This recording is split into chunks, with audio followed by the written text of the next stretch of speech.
바벨에 대한 설교는 정말 어떤 면에서는 대단한 관점을 제시한 것이다, 그렇게 생각이 돼요. 왜냐하면 사실 뭐 바벨탑 설교 여기저기서 많이 들어봤지만 이거를 어거스틴의 그 두 도성 이야기에 빗대어서 정말 성경을 관통하는 굉장히 중요한 주제인데 그 주제와 연결시켰다는 것 자체가 탁월한 그런 관점을 보여주신 게 아닌가 그렇게 생각합니다. 어거스틴이 그 두 도성 이야기라고는 하나님의 도성이라고 하는 책을 썼죠. 그래서 이 하나님의 도성이라는 제목으로도 뭐 출판됐고 예전에는 뭐 신국론이라고 그렇게 책이 나왔었어요. 어거스틴이 거기서 이야기하는 거 좀 재밌는 건데 오늘 주제와 관련된 걸로 좀 소개하면은 어거스틴은 이제 천상의 도성과 지상의 도성 두 개의 도성을 이제 대비하면서 이 책을 썼는데 천상의 도성은 이제 아벨이라는 인간 형 아벨과 같은 사람들이 있는 곳이고 이 지상의 도성은 가인과 같은 사람들이 있는 곳이다. 그리고 이 천상의 도성은 하나님의 영이 지배하는데 지상의 도성은 이 세상의 영이 지배하는 곳이다. 그렇게 이야기를 해요. 그러니까 이 세상의 영, 귀신의 악한 영들의 지배받는 곳이죠. 그 다음에 천상의 도성은 하나님을 사랑하는 하나님 사랑이 굉장히 중요한 그 도시 자체의 목적이라 그럴까? 그런 거라면 이 지상의 도성은 인간의 자기 사랑, 셀프 러브라 그럽니다. 인간의 자기 사랑이 지배하는. 그래서 이 지상의 도성은 하나님을 사랑하지 않는 자들이 자기 사랑에 도취돼서 하나님 없이도 우리가 얼마든지 잘 살 수 있다 라고 생각하는데 결국은 욕망과 죄에 빠져서 결국은 하나님의 심판을 받아 없어질 수밖에 없는 도성이다. 그렇게 이제 어거스틴이 얘기하는데 이 전 목사님의 설교 내용 전체가 바로 이 어거스틴의 이 하나님의 도성 이 이야기를 그대로 정말 잘 적용해서 하시는 게 아닌가. 정말 어떻게 보면은 놀라운 발견이라고 말씀드릴 수 있겠습니다. 그 창세기 11장에서 우리 변 교수님께서 말씀하신 것처럼 이 함의 니므롯의 후손이죠. 이 함의 후손이 이제 방랑을 하다가 여행을 하다가 신할 땅을 발견했는데 이게 뭘 말하는 거냐면은 에덴을 떠난 인간은 결국 이 떠돌이 인생, 방랑자, 정처 없이 방랑하는 그런 인생을 살아가는 거예요. 원래 죄송합니다. 에덴에서의 삶은 그런 방랑이 없죠. 정착해서 사는 거예요. 중심이 있는 겁니다.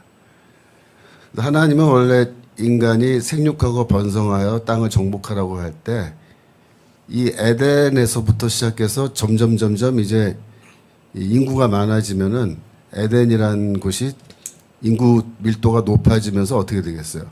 자연스럽게 도시의 형태로 확장될 수밖에 없습니다. 그래서 그 도시가 계속해서 확장해서 땅끝까지 이르러서 온 땅이 다 에덴이 되는 그러한 계획을 갖고 계셨는데 아담의 범죄 때문에 이제 그 계획이 원래 계획이 이제 무산된 거죠.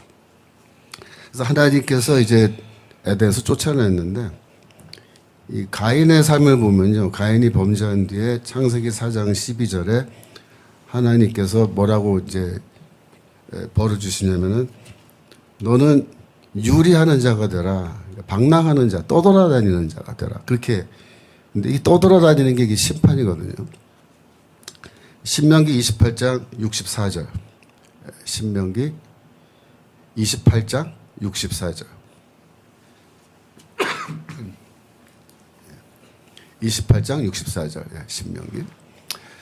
여호와께서 너를 땅 이 끝에서 저 끝까지 만민 중에 흩으시리니 이게 하나님의 율법을 지키지 않는 자에게 내리는 저주 리스트에 이제 포함되어 있는 건데 만민 중에 이 끝에서 저 끝까지 흩어버린다라는 이게 심판이에요, 사실은. 여기에서 사용된 동사가 디아스페이로라는 동사예요. 헬라어로 읽으면. 스페이로가 씨앗을 뿌리답니다. 근데 디아가 붙으면은 영어에 뭐 through 이런 의미가 뉘앙스가 추가돼서 여기저기 막 흩뿌리는 거, 막 씨앗을 막 흩어서 뿌려버리는 거. 그게 디아스페이로예요. 동사가. 근데 디아스포라 유대인 뭐 이런 말 하잖아요. 디아스포라가 뭐냐면 흩어져 있는 상태 말하는 건데, 유대인들이 디아스포라 됐다. 이거 자체가 뭐냐면 심판받았다라는 하나의 증거입니다.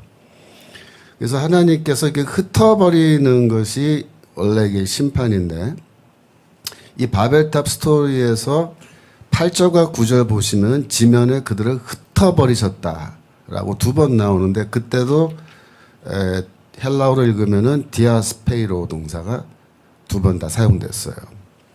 그 뉘앙스를 우리가 좀 처음부터 명확하게 잡고 이 본문을 읽어야 되는데, 그 3, 4절에서 이제 우리가 벽돌을 구워서 성읍과 탑을 건설하자 이렇게 되어 있는데, 이제 이 도시를 건설할 때 돌을 깎아서 돌을 쌓아서 이렇게 건설하는 기법이 있는데, 그게 원래 전통적인 기법인데, 이 사람들은 신할 땅에서 돌로 도시를 세운 게 아니라 진흙을 불에 구워서 벽돌을 만들어요. 근데 이 진흙이 물렁물렁하잖아요. 근데 이거를 불에 구우면은 딱딱한 벽돌로 변한다고요. 그래서 그 벽돌을 만들어서 이제 쌓는데 역청을 사용한다. 그런데 역청은 이제 아스팔트 같은 거잖아요. 끈적끈적한. 불을 붙이면 불도 붙고 그러는데, 근데 이거는 석유가 나오는 그 중동 지방에서 역청이 이제 있거든요. 지금도 역청을 건축할 때 사용한다 그러는데, 그 지역에서는. 근데 팔레스타인에서는 이 기름이 안 나오기 때문에 역청을 재료로 쓰지 않아요. 건축 재료로. 아직 고과학적으로 발굴을 했는데 역청을 사용한 건물이 나온 적이 없습니다. 팔레스타인은 고대 시대 때부터 지금까지. 그러니까 이거는 저 중동 지역 어느 지역에서, 시날 땅이라고 하는 것은 중동 지역, 기름이 나오는 어느 지역에서 이제 그 구운 건데, 이거 재밌는 건데, 필로라고 하는 알렉산드리아의 1세기의 유대교 랍비가 쓴 글 중에 언어의 혼란에 대하여라는 글이 있어요. 필로의 글이 지금 다 남아있는데, 유대교 랍비거든요. 근데 그 랍비가 쓴 글을 제가 어젯밤에 조금 읽어봤는데, 언어의 혼란에 대하여 바벨 사건에 대한 건데, 뭐라고 얘기냐면은 인간을 진흙으로 만들었는데 진흙을 구워서 단단한 벽돌로 이제 해가지고 도시를 짓는다라는 거는 비유적으로 뭐라고 해석하냐면, 인간의 그 죄성, 죄악된 본성이 불에 구워지면서 더 단단해져가지고 하나님 앞에 아주 그냥 바득바득 대드는 그런 아주 마음이 돌마음, 돌심장이라고 하죠. 딱딱한 마음. 으로 된 그런 인간들이 바로 이 바벨을 건설한 인간들이다. 이제 그렇게 해석하는 걸 봤는데 굉장히 재밌는 해석이라고 생각합니다. 그래서 이들이 이제 도시를 짓는데 4절에 보시면 성읍과 탑을 건설하여 그렇게 되어 있습니다. 근데 사람들이 탑에만 지금 관심을 갖는데 사실은 도시를 건설하는 겁니다. 이 사람들이. 그러니까 바벨 탑이라고 그러는데 사실 9절에 그것을 바벨이라 한다라고 할 때 도성 이름을 바벨이라는 도성으로 그렇게 부른 거거든요. 그러니까 바벨이라는 도성에 있는 탑이니까 바벨 탑이 된 거예요. 그러니까 원칙은 성읍이 중요한 겁니다. 4절 한번 볼까요? 창세기 11장 4절.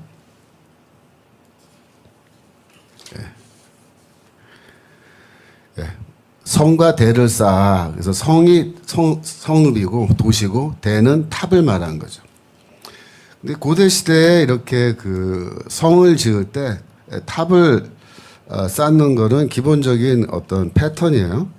역대하 14장 6절. 역대하 14장 6절. 보시면 견고한 성읍들을 유다에 건축하니라 그랬죠. 아사라는 왕이 7절로 내려가시면 뭐라 하냐면 우리가 이 성읍들을 건축하고 주위에 성곽과 망대와 그랬습니다. 성곽은 이 동그랗게 성을 쌓는 거고 망대가 뭐냐면 탑이에요. 그러니까 성을 쌓을 때 그 탑을 왜 쌓냐면은 일종의 관측 초소 같은 겁니다. 그래서 이제 거기에 전쟁이 나면은 장군이 올라가서 지휘를 하기도 하고 높은 그 탑을 쌓는 건데 물론 이 유다 왕이 쌓은 그 탑은 하늘에 닿기까지 쌓지 않아요. 그렇게까지 높게 쌓을 필요가 없는데 이 바벨이라는 도성에 그 도시를 세운 사람들은 그 히브리어로 읽으면은 그 탑의 머리가 하늘 안에 있게 하자. 아까 우리 변 교수님 말씀하셨는데 전치사 히브리어 부라는 전치사가 사용된 건데 영어의 in에 해당할 수 있거든요. 그러니까는 탑의 머리가 하늘 안에 있게 하자. 그러니까 하늘에 닿게 하자라고 번역한 거거든요. 그 정도로 높은 탑을 쌓자 그랬는데 그것을 한마디로 말하면은 우리가 인간의 그 교만을 나타내는 거로 교만을 그러니까 문명 이제 도시를 쌓는 거는 이거 문명의 발전을 얘기하는 건데 문명이 발전하면 발전할수록 인간이 또 교만해지는 것처럼 그 시대에 이미 이 바벨 도성의 사람들은 이 도시를 세우는 목적 자체가 하늘에 닿아서 하나님처럼 우리가 되자. 그래서 우리의 이름을 내자. 하나님의 이름이 아니라 우리의 이름을 내자. 그렇게 한 거죠. 창세기 11장 5절 보시면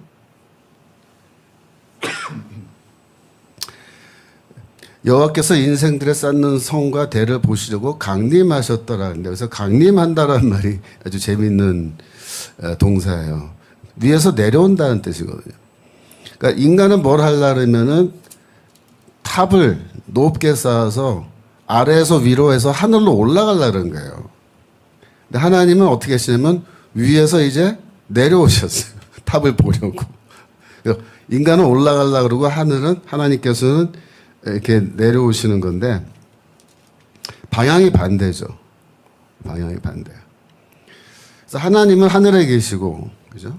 그래서 다니엘서 7장에서도 인자는 구름을 타고 하늘에서 내려오시죠. 종말의 예수께서도 구름을 타고 하늘에서 내려오시는 거고 요한계시록의 새 예루살렘도 땅에서 인간이 지어서 이렇게 하늘로 올라가는 게 아니라 하늘에서 그 새 예루살렘이 내려와 버려요. 그건 뭘 말한 거냐면은 인간의 능력으로 인간의 힘으로 인간의 문명이 아무리 발전해도 인간이 이 땅에서 낙원을 건설할 수 없고 인간이 하늘에 도달할 수 없다라는 거예요. 인간의 한계성을 말하는 거예요. 반대로 새 예루살렘이 위에서 땅으로 내려오는 건 뭐냐면 이 낙원이라는 것, 하나님의 나라라는 것은 하나님의 능력과 하나님의 은혜로 우리에게 선물로 주어지는 거지 인간의 노력으로 여기서 우리가 세우는 게 절대로 아니다라는 것을 그렇게 보여주시는 거죠. 그래서 하나님께서 결국 이 바벨탑 더 이상 쌓지 못하게끔 인간의 언어로 혼란하게 해서 흩어지게 만드시는데 하나님의 관점에서는 이 바벨탑을 쌓아서 하늘에 도달하려고 하는 이 인간의 시도 그거를 뭘로 보냐면 죄로 보는 거죠.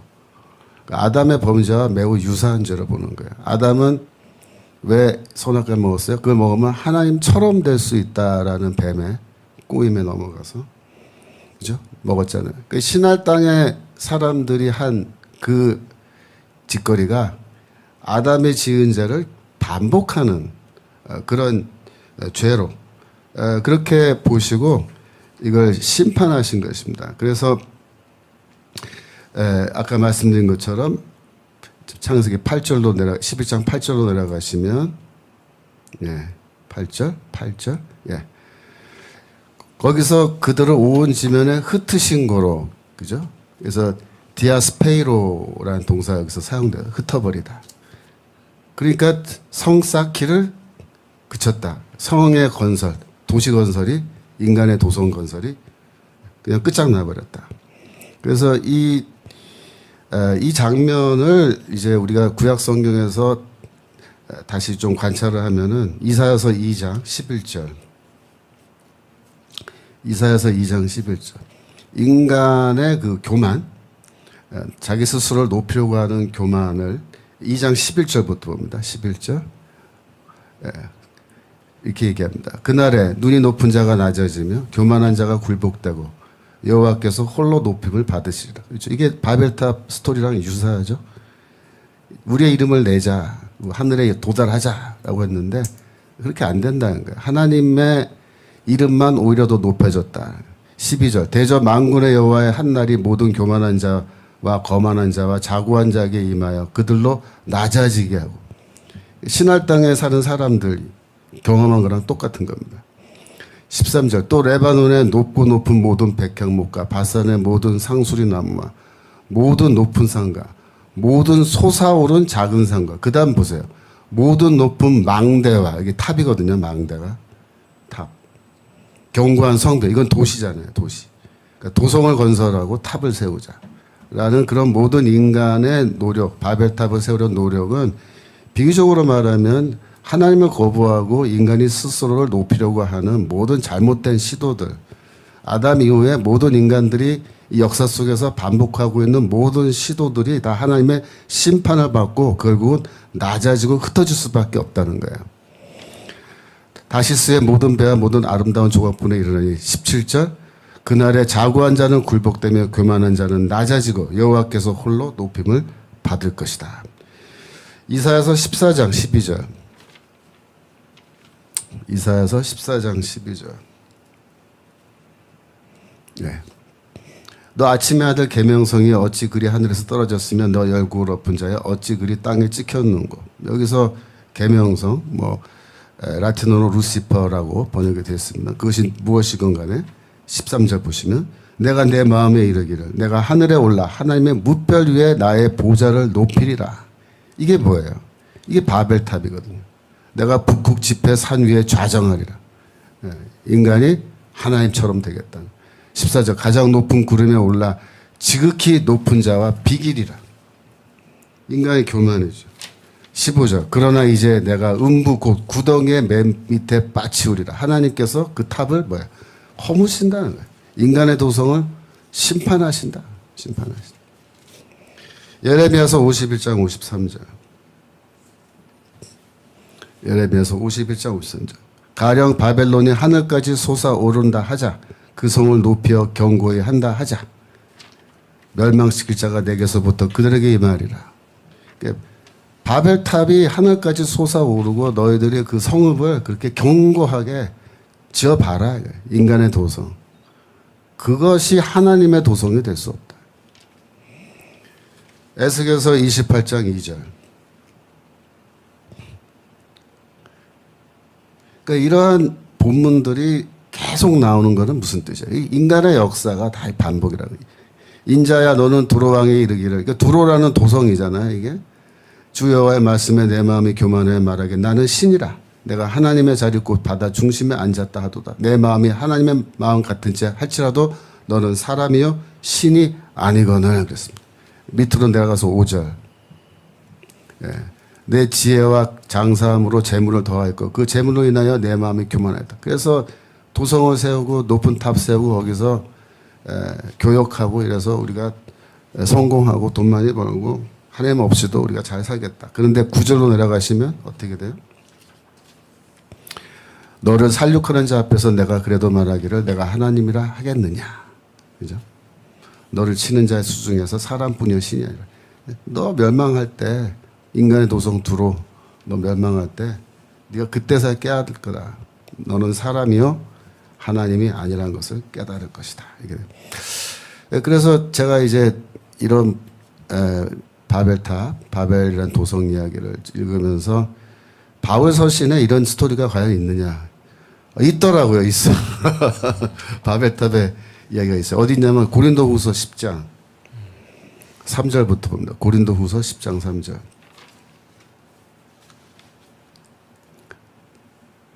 10장 3절. 예. 우리가 육체에 있어 행하나 육체대로 싸우지 아니하노니. 그 다음 4절. 우리의 싸우는 병기는 육체에 속한 것이 아니요 오직 하나님 앞에서 견고한 진을 파하는 강력이라. 견고한 진이 뭐냐면 이게 바로 견고한 성을 말하는 거예요. 성읍을 둘러싸고 있는, 도시를 둘러싸고 있는 견고한 성벽이죠. 성벽. 요새를 말하는 요새. 그래서 이 바벨이라는 것도 요새로 지은 거거든요. 그 사람들이. 근데 이게 요새를 바울이 어떻게 하냐면 무너뜨린다는 거예요. 파괴한다는 거예요. 무얼로? 강력이라고 표현되는데 이게 능력입니다. 능력. 어떤 능력이냐면은 그 다음 절 넘어가서 보세요. 5절. 모든 이론을 파하며 하나님을 아는 것을 대적하여 높아진 것을 다 파하고 모든 생각을 사로잡아 그리스도께 복종케 한다. 그래서 하나님을 아는 것에 대적하는 것을 파괴하는 능력은 뭐냐면은 복음을 말하는 거예요. 복음.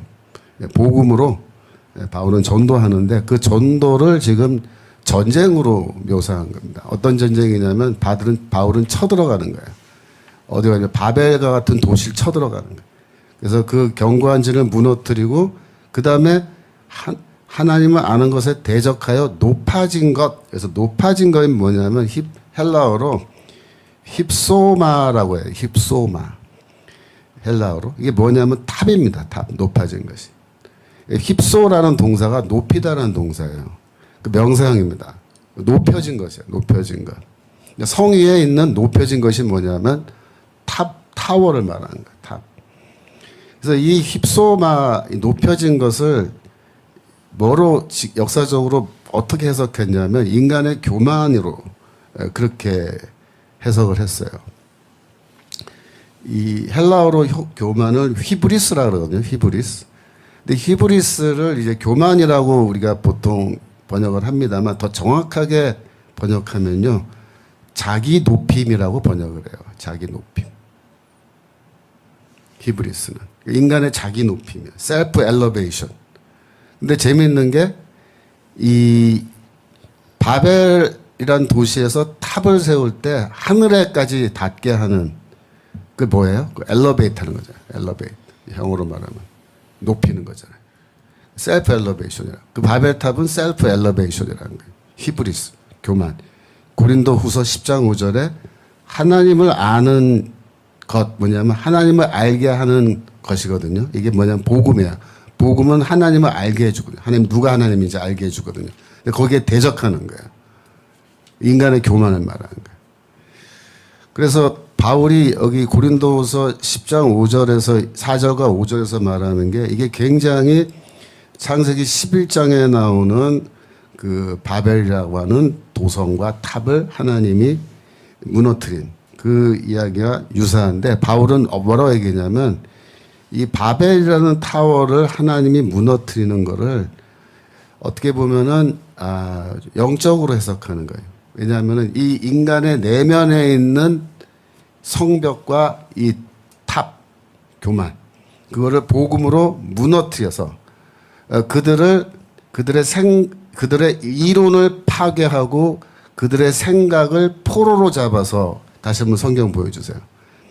고린도후서 즉 이론을 파괴하고 생각을 파괴하는 거예요. 그 다음에 인간의 생각을 포로로 잡아서 그리스도에게 복종하게 한다. 이게 뭐냐면은 결국 인간의 도성에서 살고 있는 그 불쌍한 영혼을 복음으로 회개시키고 개종시켜서 하나님의 도성의 시민으로 만드는 걸 말하는 거예요. 이게. 그래서 전도하는 거예요. 복음을 전하는 거예요. 전도는 뭐냐면 인간의 도성의 시민을 하나님의 도성의 시민으로 바꿔버리는 거예요. 바꾸는 거예요. 네, 그래서 이 빌립보서 3장 20절.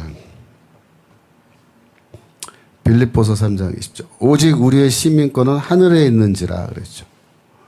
네, 하늘에 있는 도성에 우리는 시민이다. 그 말입니다. 히브리서 12장 22절.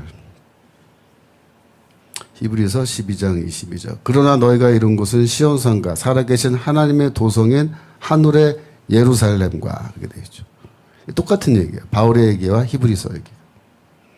아까 갈라디아서 4장 26절. 우리 변 교수님께서 잘 말씀해 주셨는데 26절, 4장 26절 내려가서 25절부터 보면요.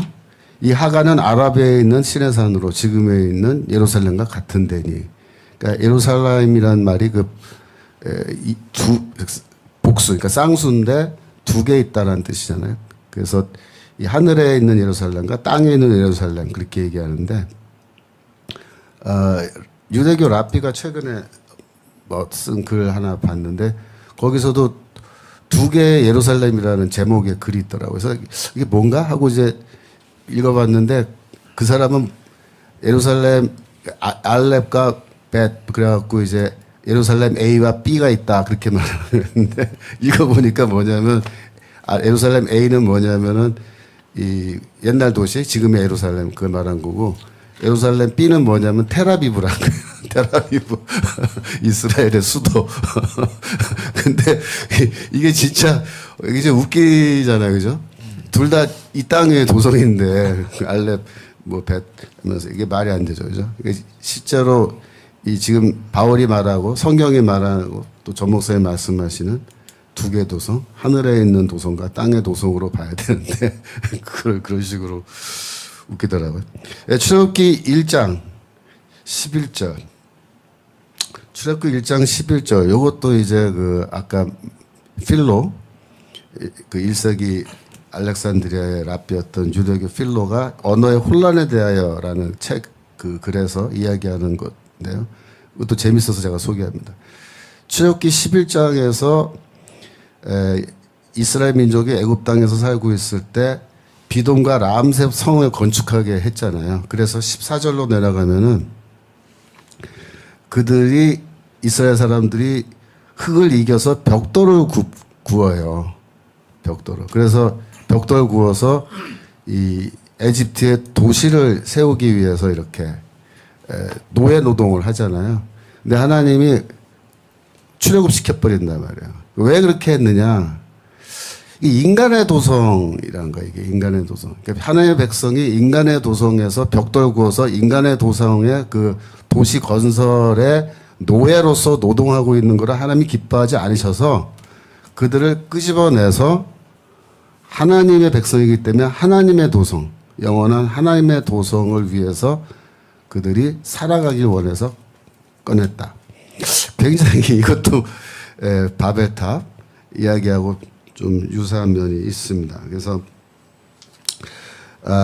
지금 히브리서 11장 10절 히브리서 11장 10절 보시면 이제 아브라함 얘기인데 놀라운 얘기예요. 이제 성경 이제 다음 주에 우리가 창세기 12장 아브라함 이야기를 할 텐데 이 아브라함의 스토리가 바벨탑 이 스토리와 연결되어 있다는 거죠. 그래서 왜 아브라함이 고향 친척을 땅을 떠나서 약속의 땅으로 이동해 갔느냐. 10절 이는 하나님의 경영하시고 지으실 터가 있는 성을 바랐음이라. 그죠? 16절로 가시면 계속 아브라함 이야기인데 저희가 이제는 더 나은 보양을 사모하니 곧 하늘에 있는 것이라. 아래 보면 저희를 위하여 한 성을 예비하셨다. 그래서 히브리서에서 말하는 아브라함이 바라보고 나아갔던 그 성, 그죠? 영원한 도성. 그게 하나님의 성. 그게 뭐냐? 하늘에서 내려오는 새 예루살렘이다. 그래서 히브리서가 말하는 이거 아브라함이 바라보고 나아간 그 도성이 요한계시록에 나오는 바로 이 하늘의 새 예루살렘이다. 그렇게 읽는 거죠. 그렇게 읽으면 어떻습니까? 야, 정말 놀라운 겁니다. 창세기부터 시작해서 계시록까지가 전부 다 뭐 얘기냐? 두 도성 이야기다. 그렇게 볼 수 있는데 정말 성경을 어떻게 읽어야 되는지를 알려주는 굉장히 중요한 말씀인 것 같아요. 이번 주에 어떤 장로님인데요. 출판사 하시는 장로님이에요. 이제 전화하다가 정광 목사님 얘기가 나왔어요. 그래서 이 장로님이 갑자기 뭐라 하냐면 전 목사님은 그거 좀 무식하고 그런 분 아니에요? 막 그러는 거예요. 그래서 제가 깜짝 놀라서 아니라고. 장로님 그렇게 생각하시면 안 된다. 전 목사님이 그 설교하시는 거랑 또 성경을 이해하는 그걸 장로님 모르셔서 지금 오해하고 그렇게 말씀하신 건데 이분이 지금 말씀하시는 거 들어보면 굉장히 탁월한 그런 관점에서 성경을 읽고 설교하시고 또 이런 구국 운동도 이렇게 하시는 거다. 이렇게 제가 좀 설명을 드렸더니 아 그래요? 그래서 제가 좀 봐야겠네요. 근데 정말 오늘 이 바벨이라는 도성 그리고 하늘의 새 예루살렘 이야기 이 설교 말씀 정말 우리에게 많은 것을 깨닫게 하는 그런 말씀인 것 같습니다. 네, 감사합니다. 네, 감사합니다.